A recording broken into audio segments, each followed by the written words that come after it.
Hello and welcome to episode 7 of the Valheim Survival Let's Play. And if you remember from episode 6, we got all the Surtling cores out of the burial chambers in the Black Forest to go ahead and make the smelter and the charcoal kiln. And now that we have those, we're stepping into the Bronze Age today, getting some copper and tin and making bronze.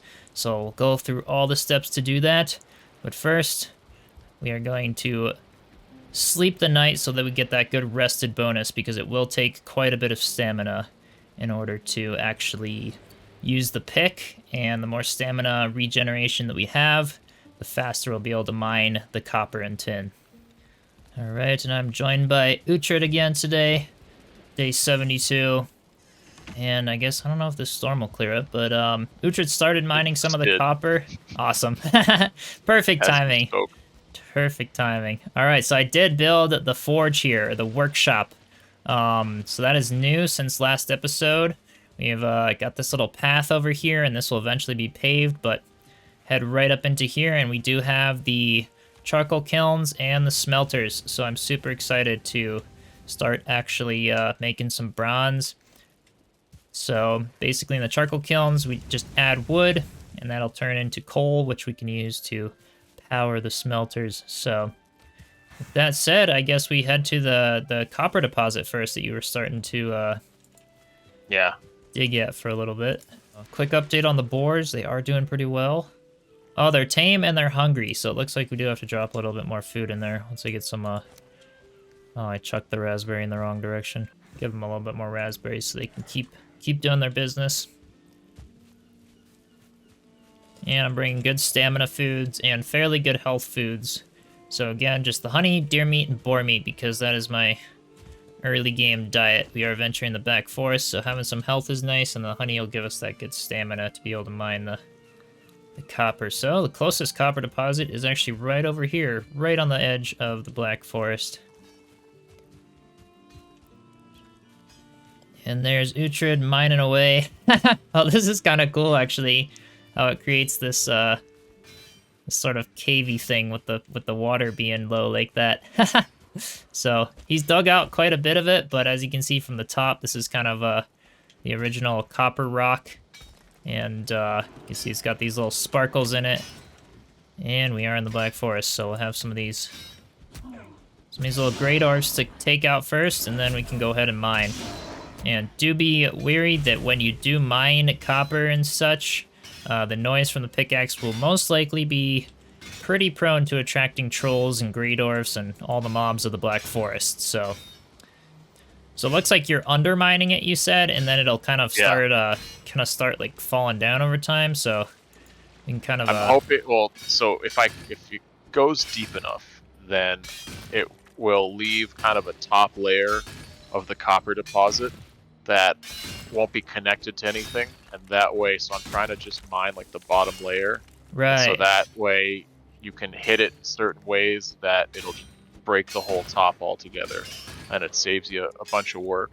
And also, if you're down under the whole thing, the mobs can't see you, so you get left in peace. Yeah, I'm curious to see how this works. You got this little guy to take out, but as you can see there, we did get the new material, the copper ore, and it cannot be teleported. So that is the beauty of mining ore and everything, is that anything ore cannot be teleported, whether it is smelted into ingots or raw. Yeah, see, there's pieces like this where it's like one giant solid piece. Oh yeah, and that just all just fell down. Yeah. Oh yeah. So if you can separate them, find the bigger pieces too. It does save you some work.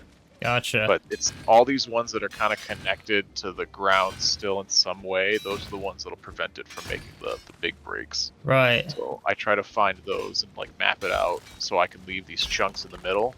So like over here, we would need to, but this one here, is this connected to anything? I think this one we could. That one looks like it'll probably fall soon, right? Or maybe I just have to pickaxe this little chunk here. You have to actually mine them, like you have to hit them like you would any regular block. So I'd have to try and like get on top of it. Yeah, but they break in larger chunks. Gotcha. Alright, let's try this. Oh yeah. And there it goes, the whole thing down, and that is a bunch of copper and stone we got from that. Yeah, that was almost 4 at a time just doing that. That's nice. And of course, dig down really deep, dig all around the copper deposit. There's a lot hidden that sometimes might not be seen at first. Yeah, and like once we're actually done, we've cleared this. You'll see, like we've made like a big crater. Yeah, There's so it's much huge. stuff Yeah, always in the ground. it looks pretty like it's on the surface. The very first time I got copper, just dug it off the surface, and I was like, "Oh, that was cool," but it didn't give much. But it'll give a lot of copper when you get the whole deposit done. And it's worth mentioning too, my antler pickaxe just broke right there, so I do actually have 2 with me. And at first, this is just a nice thing to have. And oh man, that's 3 great ores.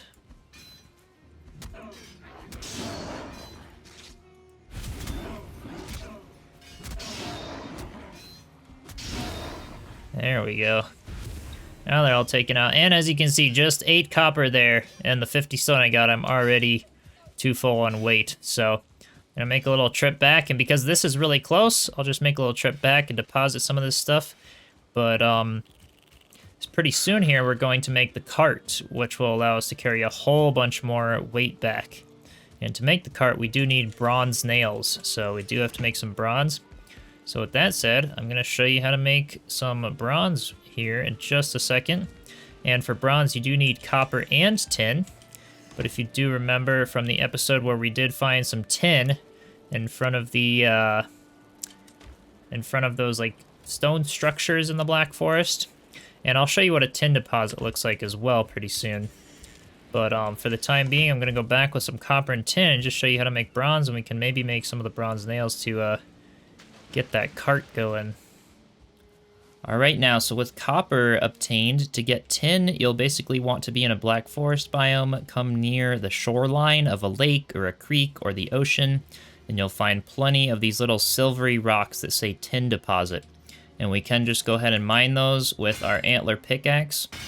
And it is worth mentioning that later in the game, we will make the bronze pickaxes fairly shortly to get the copper and tin ore, as well as the iron ore when we do hop into the Iron Age, because the bronze pick is going to be the only pick. We cannot mine iron ore with the bone or antler pickaxe. So with that said, I'll pick up some of this, and you can see that from these 4 tin deposits, we do end up getting about 14 tin. So again, not too bad, but that is how you get tin. We can't pick up any more because we are at the maximum weight limit here, but that's how we get tin. So for tin, I don't usually use the cart. I usually use the cart just to get copper ore later in the game, but for tin, I'll just kind of come out, grab a little bit, and then go back to the workshop and deposit it into the smelters. All right, so we're gonna have some charcoal, and we can put the coal right in there. And as you can see in here, the furnace is already full because Uhtred already put some ore in there. So this is already full of copper, but otherwise you'd put the coal in that side, the ore goes in that side, and that is essentially how you get some ingots out of it. So with that said, I suppose we do need to find I do have 2 more wood on me. We'll have to fill these things up with some wood, and then that'll be pretty good to keep them burning for a while. So it's definitely a lot of wood to fuel these things, but it's well worth it.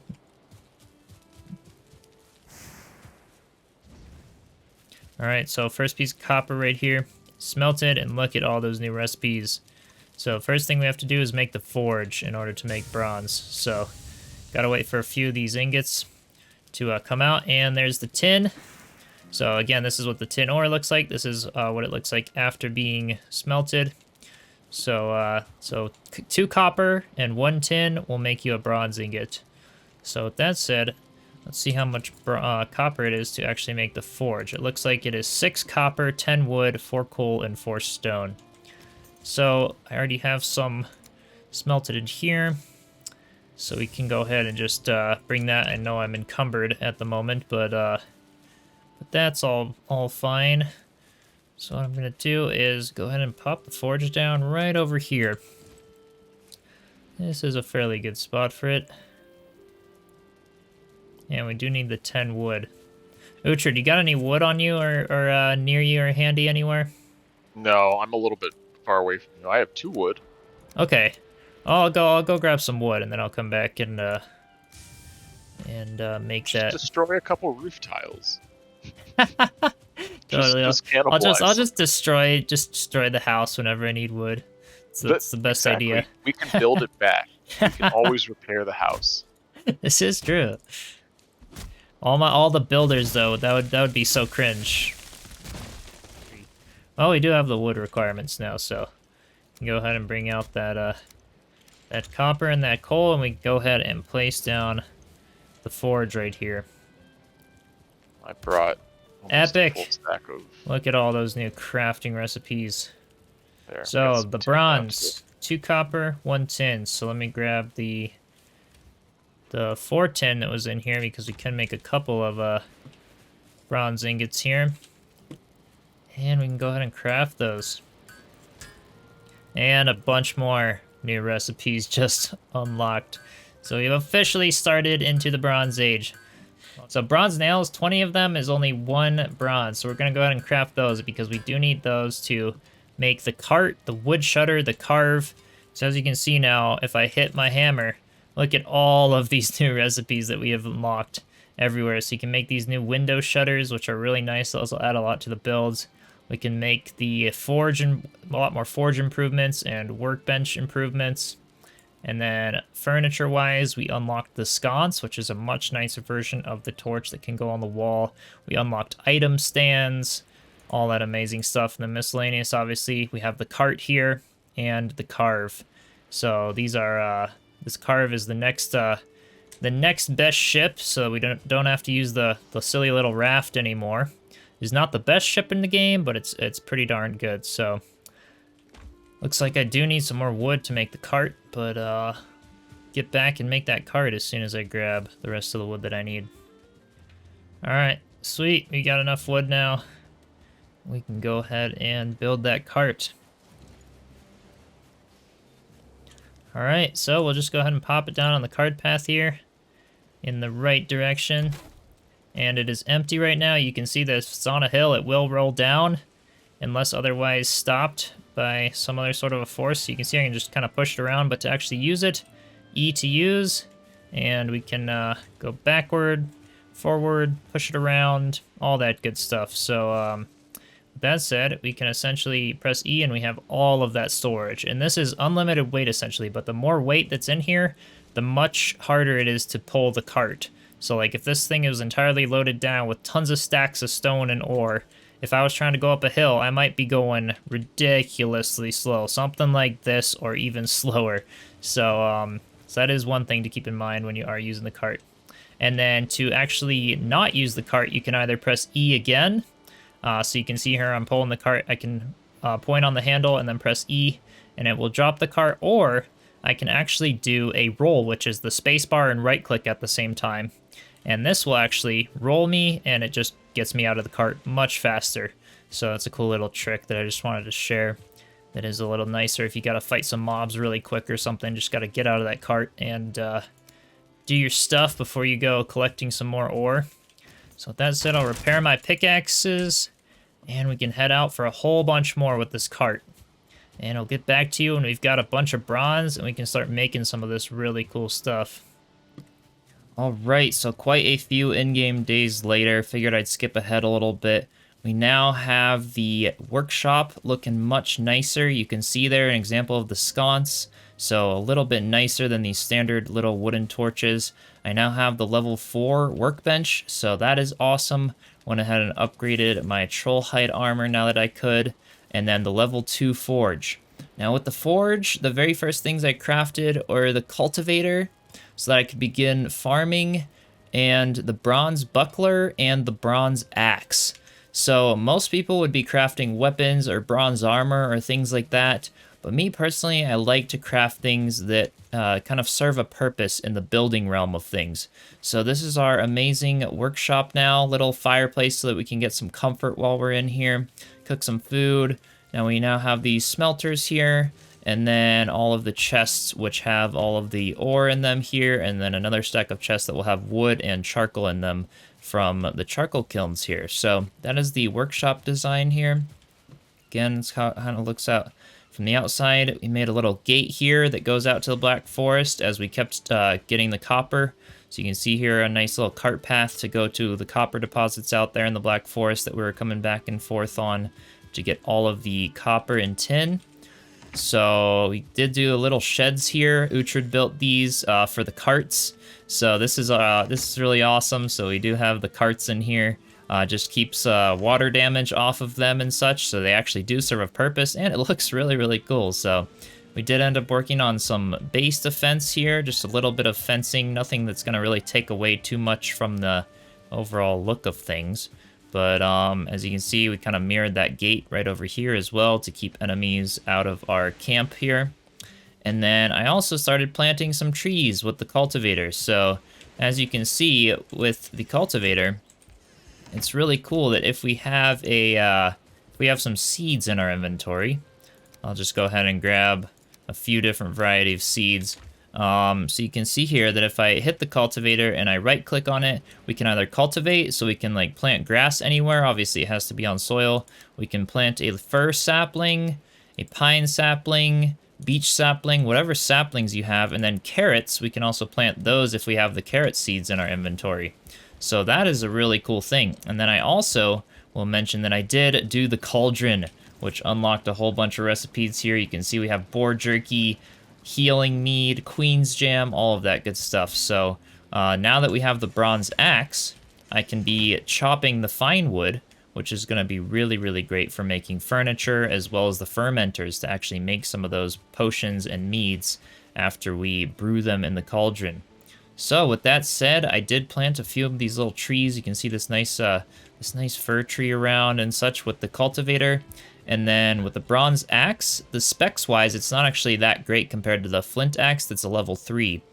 So it does allow us to chop down the fine wood, because as you can see, if I bring my flint axe into my inventory, when we try and chop down the birch trees, it'll say it's too hard. But the bronze axe will take care of those with no problem at all. So that's why I did make the bronze axe, but bronze axe has a slash of 40 and a knockback of 50, block force of 20. Level 3 flint has a slash of 30 and block force of 30, knockback of 50. So it actually has a slightly higher block force than the bronze axe at level 3, but the bronze axe does have more slash. So that bronze axe will be more useful as we start to upgrade it a little bit more. But it's definitely such a cool thing to do. And then bronze buckler versus my level 2 wooden shield. Level 2 wooden shield has a block force of 25 and a parry bonus of 1.5. And then the bronze buckler has a block force of 30, parry bonus of 2.5. So it is definitely a bit better than the wooden shield at level 2. So I look forward to trying that out. That will definitely be pretty awesome. So again, we've got our happy boar over here and some good defenses. Took care of a lot of that copper. So with that said, with the fine wood, I did build some little chairs here finally for my little dining bar there. And I'll definitely get the fermenters in here. And the reason there's another little forge in here, this forge is not going to be leveled up, but it needs to be in here in order to craft the cauldron and the fermenters. So that's why there's another little level 1 forge in there. And it looks like we got a little Grey Dwarf trying to break through our gate. So this is why the gate is so awesome, as we can actually oh, look at that. Look at that bronze axe. This is amazing. This is absolutely amazing. All right. So we do have quite a few quite a few little guys here, but this slash is definitely taking care of these Grey Dwarves a little bit quicker. We could still kill them in 2 shots with the stone or the level 3 flint axe, but this is definitely a bit better than that is. So with that said, I'll be sure that those gates are in good repair, so every time I hear a bunch of rocks thrown at them, I'll definitely be sure to patch them up. But with all of that, we are now well into the Bronze Age. We'll keep crafting some awesome stuff and building with it and doing awesome things with it, so I'm definitely excited that we have now hopped into the Bronze Age. And with that said, thank you so much for watching. I really appreciate it. And it is now nighttime, so I shall sleep until episode 8. Stay tuned, like, comment, subscribe, and have a great rest of your Viking day. Cheers.